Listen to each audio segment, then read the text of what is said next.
இந்த ட்ரெண்டுக்கு இல்லையாங்க ஒரு எண்டுன்ற மாதிரி தான் இருக்கு. ரீசெண்ட் டைம்ல நிறைய ஆக்ட்ரஸோட வெட்டிங் மெஹந்தி ட்ரெண்ட் ஆகிட்டே இருந்தாலும் ஆக்ட்ரஸ் நேகா அவங்க கையில போட்டிருக்க மெஹந்தி டிசைனுக்கு இன்னுமே நிறைய ஃபேன்ஸ் இருக்காங்கன்னு சொல்லி ஆகணும். Hi, this is Shirley from மருதாணி கரைநல்லது. கொஞ்ச நாளைக்கு முன்னாடி ஒரு கஸ்டமர், அக்கா நான் உங்களுக்கு ஒரு ரீல் ஒன்று ஷேர் பண்ணியிருக்கேன், அதுல ஸ்னேகா போட்டிருக்க மாதிரி தான் எனக்கு டிசைன் வேணும், எனக்கு அந்த மாதிரி போட்டு கொடுங்கன்னு சொல்லி கேட்டிருந்தாங்க. அதுக்கு என்னமா கண்டிப்பா போட்டுலாம் வாங்க அப்படின்னு சொல்லி அவங்களுக்கு நான் போட்ட மெஹந்தியை என்னோட பேஜ்ல நான் போஸ்ட் பண்ணியிருந்தேன்.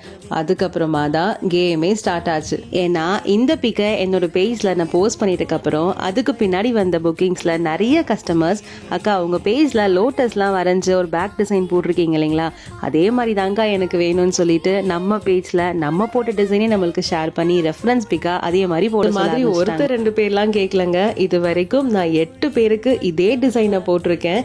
இந்த கவுண்ட் இன்னும் எவ்வளவு இன்க்ரீஸ் ஆகணும்னு தெரியல. அட இது என்னங்க பிரமாதம். இதை விட ஸ்பெஷல் ஐட்டம் என்னன்னா, லேட்டஸ்ட்டாக வந்த புக்கிங்கில் 2 கஸ்டமர், அக்கா உங்கள் பேஜில் நான் தாமரைப்பூ டிசைன் இருக்கு இல்லைங்களா, அந்த டிசைனை பார்த்து இம்ப்ரெஸ் ஆகிதாங்க்கா என் வெட்டிங் உங்களை புக் பண்ணியிருக்கேன் அப்படின்னு சொல்லியிருந்தாங்க. இதை கேட்கறதுக்கு சந்தோஷமா இருந்தாலும் இது எல்லாருக்கும் பிடிக்கிற மாதிரி இந்த டிசைன்ல என்னமோ இருக்குதுடா, அது என்னன்னு சொல்லிட்டு யோசிச்சுக்கிட்டே இருக்கேன். அடுத்து வேற என்ன, உங்களுக்கு பிடிச்ச மெஹந்தி டிசைனை மருதாணி கரை நல்லதுன்ற பேஜுக்கு ஷேர் பண்ணிட்டு உங்களுடைய மெஹந்தி புக்கிங்கை கன்ஃபார்ம் பண்ணிக்கோங்க. இது மருதாணி கரை நல்லது.